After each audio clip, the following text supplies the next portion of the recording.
तो hello guys, आशा करता हूं आप लोग सब ठीक हैं और स्वागत है आपका हमारे इस चैनल गुडविल एजुकेशन पे। और यहां पे हम अपने इंग्लिश ग्रामर के कोर्स को कंप्लीट कर रहे हैं कॉम्पिटिटिव एग्जाम्स के पर्पस से। और आई होप आप सारी की सारे पहले की वीडियोस देख चुके हैं। अगर आपने नहीं देखी है तो नीचे डिस्क्रिप्शन बॉक्स में जो प्लेलिस्ट का लिंक अवेलेबल है उसको चेक जरूर कर लें। और हमसे सीधे जुड़ने के लिए और अपने सारे के सारे डाउट्स क्लियर करने के लिए आप हमारे टेलीग्राम ग्रुप पे हमें ज्वाइन कर सकते हैं। आपको टेलीग्राम पे सर्च करना होगा English grammar bye Sumit sir. कोई स्पेस दिए बिना आपको ये सर्च करना है, ठीक है। स्पेस अगर देना है तो वो भी दे दीजिए, या फिर नीचे एक लिंक मैंने छोड़ा है ग्रुप का, आप उस पर क्लिक करके भी टेलीग्राम के थ्रू हमारे को ज्वाइन कर सकते हैं। और वहां पे हम आपके सारे के सारे डाउट्स को क्लियर करेंगे और आपको जो एक्सरसाइजेस हैं जो भी हम करा रहे हैं उसकी फाइल्स भी वहीं से मिल जाएगी। और सबसे इंपॉर्टेंट, हमारे चैनल को सब्सक्राइब जरूर कर लीजिए लेटेस्ट नोटिफिकेशंस को पाने के लिए। आज हम करने वाले हैं अपना प्रोनाउंस का पार्ट 3, जिसके अंदर मैं रूल नंबर 4, 5 और 6 आप लोगों को कराऊंगा। 3 रूल्स आज की क्लास में मैं आपको कराऊंगा। पहले के 3 रूल्स मैं पार्ट 2 में करा चुका हूं। पार्ट 1 के अंदर मैंने आपको प्रोनाउन के सारे बेसिक्स बताए थे। तो आई होप आप चीजों को एंजॉय कर रहे हैं और अच्छे तरीके से अपने काम को कर रहे हैं और अपने रजिस्टर को भी बना चुके हैं। तो चलिए देखते हैं हमारी आज की वीडियो को, ठीक है। तो गाइस, पार्ट 3 में आज हम करेंगे सबसे पहले रूल नंबर 4। और रूल नंबर 4 के अंदर मैं आपको पहले बताऊंगा रिफ्लेक्सिव प्रोनाउंस के बारे में। मतलब मैंने आपको 4 कैटेगरी बताई थी। सब्जेक्टिव, जिसको नॉमिनेटिव भी कहते हैं, फिर ऑब्जेक्टिव हो गया, एडजेक्टिव पॉसेसिव कैटेगरी हो गया, और इसके अलावा दूसरा पॉसेसिव कैटेगरी जो था वो भी मैंने आपको बताया था। अब यहां पे मैं रिफ्लेक्सिव की बात कर रहा हूं। रिफ्लेक्सिव का मतलब ये है कि हम यहां पे बात कर रहे हैं कि भाई आई का, माई सेल्फ, यू का, योर सेल्फ या फिर योर सेल्फ, ये दोनों में से कोई भी हो सकता है। ही का, हिम सेल्फ, शी का, हर सेल्फ, दे का, देम सेल्फ्स, देयर सेल्फ, और इट का, इट सेल्फ, वी का, आर सेल्फ या फिर आर सेल्फ्स। ये सारे के सारे हमारे रिफ्लेक्सिव प्रोनाउन होते हैं। अब रिफ्लेक्सिव प्रोनाउन का हमारा यूज क्या होता है आपको ये पता होना चाहिए। तो जब भी हमारा जो वर्ब है सेंटेंस का, जैसे मैंने बोला I am talking about my self, तो जब भी हमारा जो ये वर्ब है ये जब ऑब्जेक्ट से रिलेट होता है तो ये किसकी बात करता है? सब्जेक्ट की ही बात करता है। मतलब माई सेल्फ यहां पे आई को ही इंडिकेट कर रहा है वर्ब के थ्रू। दैट इज द रीजन ये हमारा क्या होगा? रिफ्लेक्सिव प्रोनाउन होगा। अब रिफ्लेक्सिव प्रोनाउन के अंदर हमारे क्वेश्चंस किस तरीके से बनते हैं वो मैं आपको बताऊंगा। सबसे पहले किस तरीके से हमारे क्वेश्चन बनेंगे हमारे को ये जरूर पता होना चाहिए, ठीक है। सामने देखिए एक बार, मैंने बोला आई introduced him to the chief guest. I introduced him to the chief guest. इसके अंदर अगर मैं आपसे पूछता हूं कि ये सेंटेंस सही है या गलत है तो आप क्या कहेंगे? सोचिए इसके बारे में। दूसरा, I introduced to the chief guest, ठीक है। पहला वाला सेंटेंस अगर आप देख रहे हैं तो आपको पता चल रहा होगा कि ये सेंटेंस बिल्कुल मीनिंगफुल है। I introduced him to the chief guest, मतलब मैंने उसको चीफ गेस्ट के साथ इंट्रोड्यूस किया, मतलब उसको इंट्रोड्यूस किया चीफ गेस्ट से, ठीक है। अब दूसरे में I introduce to the chief guest, मतलब किसको मैंने इंट्रोड्यूस किया। अगर मैं यहां पे हिम लगा दूं तो भी वो ठीक होगा, ठीक है, लेकिन यहां पे कुछ भी नहीं लगा। तो अगर देखा जाए तो पहला सेंटेंस हमारा करेक्ट है और इसको हम क्या कहेंगे? एक बैलेंस्ड सेंटेंस कहेंगे। क्या कहेंगे? बैलेंस्ड कहेंगे, क्योंकि इसका मीनिंग साफ साफ आ रहा है।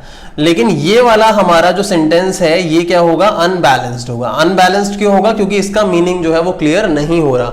तो इसको बैलेंस करने के लिए मैं चाहूं तो मैं बोल सकता हूं आई इंट्रोड्यूस्ड हिम, या आई इंट्रोड्यूस्ड हर, या आई इंट्रोड्यूस्ड देम, कोई भी लगा सकता हूं, ठीक है। तो ये मीनिंगफुल एक बार को बन सकता है। लेकिन इस केस के अंदर प्रोबेबिलिटी ये होगी हमारी कि हम यहां पे रिफ्लेक्सिव प्रोनाउन को लगाएं जहां पे वर्ब जो है वो सब्जेक्ट को ही रिलेट करे। तो यहां पे आई इंट्रोड्यूस्ड क्या आ सकता है? माई सेल्फ आ सकता है, क्योंकि आई का रिफ्लेक्सिव मैंने आपको क्या बताया क्या होगा? माई सेल्फ होगा। अब रही बात क्वेश्चन किस तरीके से बनेगा, हो सकता है पहला पार्ट आपको ये दिया हो, दूसरा पार्ट ये दिया हो, तीसरा पार्ट ये दिया हो, चौथा पार्ट आपको नो एरर का दे रखा हो। आपसे सिंपली पूछा तो सिर्फ यही जाएगा कि एरर कहां पे है, तो आपने देखा कि भाई यहां पे कोई भी रिफ्लेक्सिव प्रोनाउन यूज नहीं हो रहा और मीनिंगफुल इस जगह पे नहीं बन रहा, तो एरर यहां पे है। तो एरर तो आप लिख ही दोगे, इसमें तो कोई दिक्कत ही नहीं है। लेकिन बात यहां पे हो रही है सेंटेंस को बैलेंस बनाने की। अगर मुझे अनबैलेंस से इसे बैलेंस भी करना है तो उस केस में मैं क्या करूंगा, रिफ्लेक्सिव प्रोनाउन को वहां पे पुट कर दूंगा। तो समझ में आई मेरी बात। रूल नंबर 4 क्या कह रहा है, रूल नंबर 4 समझ में आया आप लोगों को? अगर आपको समझ में आती है मेरी बातें तो गाइस कमेंट बॉक्स के अंदर जरूर मेंशन करिए कि आपको कितना अच्छा लग रहा है ये कोर्स, इसके अंदर आपको कोई नई चीज सीखने को मिलती है या नहीं मिलती है। आप मुझे जरूर बताइए, जिससे मेरे को एक सबक मिले, एक मोटिवेशन मिले, और इसी तरीके से मैं आप लोगों को रूल्स कराते रहूं और ये वीडियोस बनाते रहूं। तो प्लीज गाइस नोट कर लीजिए, जल्दी से पॉज करिए वीडियो को और नोट कर लीजिए, ठीक है। टेलीग्राम ग्रुप को गाइस जरूर आप लोग ज्वाइन कर लीजिए। टेलीग्राम ग्रुप को मैं ज्वाइन करने के लिए आपको इसलिए कह रहा हूं क्योंकि टेलीग्राम ग्रुप के अंदर मैं कई सारे डाउट सॉल्व कर रहा हूं बच्चों के, जिससे उनको मदद मिल रही है। और दूसरी चीज की उसके अंदर मैं एक्सरसाइजेस जो हैं वो भी सेंड करता हूं, तो जो एक्सरसाइजेस होती हैं उससे भी जो बच्चे होते हैं उनको काफी ज्यादा मदद मिलती है। तो टेलीग्राम ग्रुप को ज्वाइन करने से आपका काफी ज्यादा फायदा होगा। आई होप आप जरूर ज्वाइन कर चुके हैं, अगर नहीं किया है तो, ठीक है। अब दूसरा देखिए, दूसरा मैंने आपको बताना है रिलेटिव प्रोनाउन के बारे में। रूल नंबर 5, रूल नंबर 5 किसके बारे में, रिलेटिव प्रोनाउन के बारे में। अब भाई ये रिलेटिव प्रोनाउन हमारी कौन सी चिड़िया का नाम है, देखिए रिलेटिव प्रोनाउन में हमारा हु आ सकता है, इसके अंदर हमारा विच आ सकता है, इसमें हमारा दैट आ सकता है। और बहुत सिंपल सा फंडा है कि अगर कहीं हु आना है और वहां विच आ रहा है तो हम हु लगा देंगे, अगर कहीं विच आना है और वहां हु आ रहा है तो हम विच लगा देंगे, अगर कहीं दैट आ रहा है और विच आना है तो हम विच लगा देंगे, अगर विच आ रहा है और दैट लगाना है तो हम विच की जगह दैट लगा देंगे। इस तरीके की गलतियां हो सकती है। जैसे मैंने बोला you were talking about my brother which is a government employ. अब मैं आपसे पूछता हूं भाई गलती किस जगह पे है, तो आप बोलोगे कि सर गलती यहां पे है विच में, क्योंकि यहां पे विच की जगह क्या आना चाहिए, हु आना चाहिए। कोई दिक्कत ही नहीं है, विच गलत लगाया तो हमने हु लगा दिया। अगर मान लो वहां हु आना विच आना चाहिए था और हु लगा होता तो हम विच लगा देते, कोई दिक्कत ही नहीं है। तो हु किसके लिए लगता है, जब भी हम किसी लिविंग पर्सन की बात कर रहे होते हैं। किसकी बात कर रहे होते हैं, लिविंग पर्सन। जैसे you were talking about my brother, यहां पे ब्रदर की बात हो रही है जो एक लिविंग पर्सन है, तो यहां विच नहीं आ सकता, क्या आएगा, हु आएगा। और ऐसे ही विच किसके लिए हम बात करते हैं, किसी नॉन लिविंग थिंग के लिए बात करते हैं, या नॉन लिविंग थिंग के अलावा हम किसकी बात कर सकते हैं, एनिमल की बात कर सकते हैं। जैसे मैंने एग्जाम्पल लिखा, I had a ball which was red in colour. समझ में आया? और ये कलर की स्पेलिंग मैंने COLOUR लिखी है क्योंकि ब्रिटिश इंग्लिश में ये COLOUR होती है और अमेरिकन इंग्लिश में COLOR होती है। ध्यान रखना इस चीज को, ठीक है। अब यहाँ विच किसके लिए यूज हो रहा है, बॉल के लिए जो कि एक नॉन लिविंग थिंग है, या एनिमल के लिए भी हमारा क्या आ जाएगा, विच आ जाएगा। तो इन दोनों में तो कोई दिक्कत ही नहीं है। बात आती है दैट की, दैट क्योंकि दैट हमारा नॉन लिविंग थिंग के लिए भी यूज हो सकता है, एनिमल के लिए भी यूज हो सकता है, लिविंग पर्सन के लिए भी यूज हो सकता है। अब सारा का सारा फड्डा जो होता है स्टूडेंट्स के साथ वो इसमें होता है। और मैं अगर क्वेश्चंस की भी बात करूं आपके एग्जाम्स में जो बनते हैं, तो मेनली इसके तो नहीं बनते क्योंकि बहुत ही आसान है ये टॉपिक, ठीक है। इसके क्वेश्चंस आपके ज्यादा बनते हैं दैट वाले केस के। तो दैट वाला केस जो है वो क्या है वो मुझे आप लोगों को समझाना है। तो ध्यान से देखिए कि दैट वाला केस क्या है। तो भाई हमारा डस्टर कहां गया, डस्टर हमारा इधर उधर हो गया, चलिए कोई नहीं, चलिए देखते हैं क्या है हमारा दैट वाला केस, ध्यान से, ठीक है। ओके, तो गाइस दैट वाला केस हमारा क्या कहता है, दैट वाला केस हमारा एक बहुत ही सिंपल रूल की बात करता है। वो देखिए सामने नोट करना है आपको। जब भी किसी सेंटेंस में हम बात कर रहे हैं सुपरलेटिव डिग्री की, या फिर हम बात कर रहे हैं इन वर्ड्स की, ओनली, नन, ऑल या फिर सेम, सेम जो होगा वो उस जगह पे किसी पर्टिकुलर चीज को दर्शा रहा होगा, ठीक है। और इस सेंस में तीन चीजें हैं, या तो हु आएगा, या विच आएगा, या फिर दैट आएगा। लेकिन ध्यान रखना है जब भी सुपरलेटिव डिग्री आ रही हो, सुपरलेटिव डिग्री मतलब जैसे मैंने बोला द फास्टेस्ट, तो जो एडजेक्टिव्स होते हैं आपके, जैसे फास्ट एडजेक्टिव है, ठीक है, फास्ट की सुपरलेटिव डिग्री क्या होती है? फास्टेस्ट। तो जब भी कोई सुपरलेटिव डिग्री किसी सेंटेंस में आ रही है, या वर्ड आ रहा है ओनली या नन या ऑल वर्ड आ रहा है, या फिर सेम आ रहा है जो किसी पर्टिकुलर चीज को या व्यक्ति को दर्शा रहा है, तो वहां पे हम ना तो हु को यूज करते हैं, ना हम विच को यूज करते हैं, हम किसको यूज करते हैं? दैट को यूज करते हैं। जैसे मैंने बोला he is the fastest man who one the Olympics last time, ठीक है। अब यहां पे द फास्टेस्ट मैन मतलब यहां सुपरलेटिव डिग्री आ गई सेंटेंस में, तो यहां हु गलत होगा। आपको लग रहा होगा ये सेंटेंस सही है, लेकिन यहां हु गलत होगा।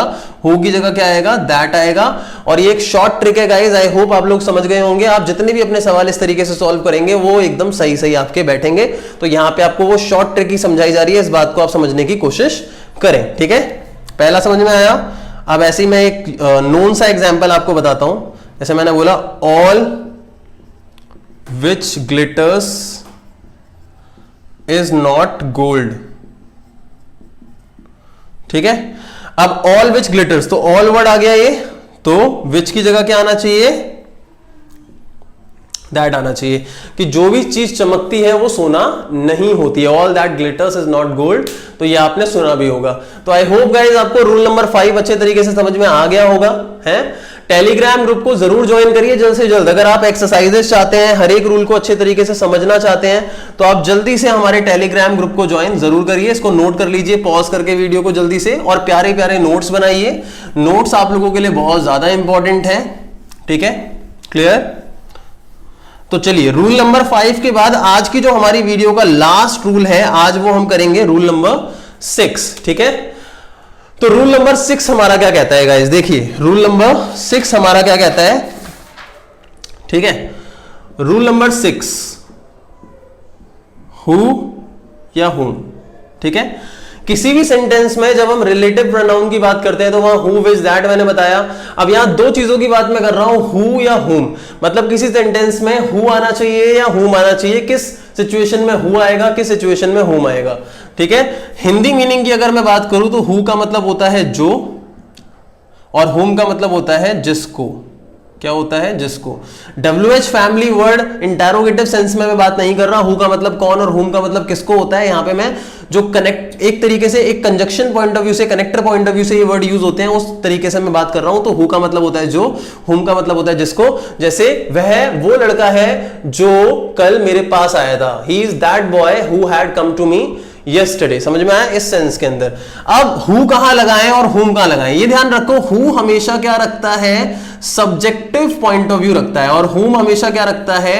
ऑब्जेक्टिव पॉइंट ऑफ व्यू रखता है। इस बात को हमेशा ध्यान रखनी है। Who subjective point of view रखता है और हुम ऑब्जेक्टिव पॉइंट ऑफ व्यू। जैसे मैंने बोला he is the boy who is very smart. अब देखो एक तरीके से हमारा पहला सेंटेंस तो ये है, ठीक है। अब हु इज वेरी स्मार्ट, यहां हु हमारा सब्जेक्टिव पॉइंट ऑफ व्यू रखता है, ठीक है। दूसरा देखो, he was talking to him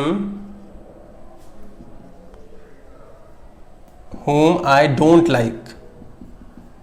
अब देखो यहां पे he was talking to him, अब him यहां ऑब्जेक्ट है और whom I don't like। आप ये सोचोगे कि सर यहां पे भी तो ऐसे ही ऑब्जेक्ट है, लेकिन आप ध्यान दो यहां पे जब मैं who लगा रहा हूं तो क्या कोई दूसरा सब्जेक्ट लगा रहा हूं? नहीं लगा रहा। लेकिन जब मैं यहां him के पॉइंट ऑफ व्यू से whom पे आ रहा हूं, ऑब्जेक्ट पॉइंट ऑफ व्यू से, तो यहां I आ रहा है जो कि यहां सब्जेक्ट है। समझ में आया डिफरेंस क्या है? अब क्वेश्चन कैसे सॉल्व करेंगे मैं उसकी बात करता हूं, ठीक है भाई। ओके, अब देखो जब भी हमारी वर्ब जो है उसके थ्रू हम सब्जेक्टिव पॉइंट ऑफ व्यू की बात करेंगे तो हमारा हु आएगा, और जब भी हम वर्ब के through objective point of view की बात करेंगे तो हमारा हुम आएगा। जो मैंने ऊपर बताया वही चीज है, ठीक है। जैसे देखो मैंने बोला she is the girl who या फिर whom I saw in the market. ठीक है। अब she is the girl who या whom I saw in the market. तो देखो एक तो ये है कि वर्ब सब्जेक्ट है ऑब्जेक्ट पॉइंट ऑफ व्यू से शो कर रही है, या फिर एक जो मैंने बताया आपको कि भाई हु सब्जेक्टिव है होम ऑब्जेक्टिव। तो मेरे हिसाब से इस वाले रूल से ही आपको समझ में आ गया होगा कि यहां तो सब्जेक्ट अलग से आ ही रहा है, तो ऑब्वियस सी बात है यहां पे ऑब्जेक्ट को रेफर किया जा रहा है, तो क्या आना चाहिए हुम, है ना।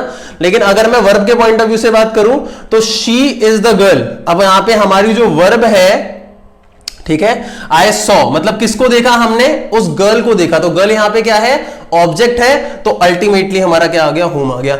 आप किसी भी तरीके को यूज कर लो, फॉलो कर लो, आपका जो आंसर होगा हमेशा करेक्ट होगा।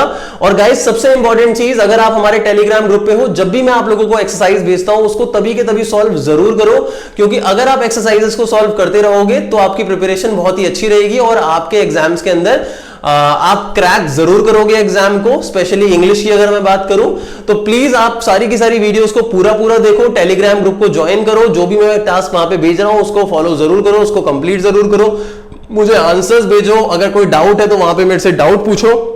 और लेटेस्ट अपडेट्स के लिए किसी भी चीज की कि मैंने कौन सी वीडियो अपलोड की कौन सी नहीं की, इसके लिए मेरे इंस्टाग्राम अकाउंट को फॉलो जरूर करो। मेरे इंस्टाग्राम का जो यूजर नेम है दैट इज @Sumit Seminars, नीचे डिस्क्रिप्शन बॉक्स में भी मैं मेंशन कर देता हूं, तो प्लीज उसको जरूर करो। और मेरे को अगर व्हाट्सएप पे कांटेक्ट करना है तो मेरा व्हाट्सएप का जो नंबर है वो भी नीचे डिस्क्रिप्शन बॉक्स में अवेलेबल है, आप मुझे उस पर भी कांटेक्ट कर सकते हो। तो thank you so much for watching these videos और लाइक जरूर करिए इन वीडियोस को। Thank you so much once again.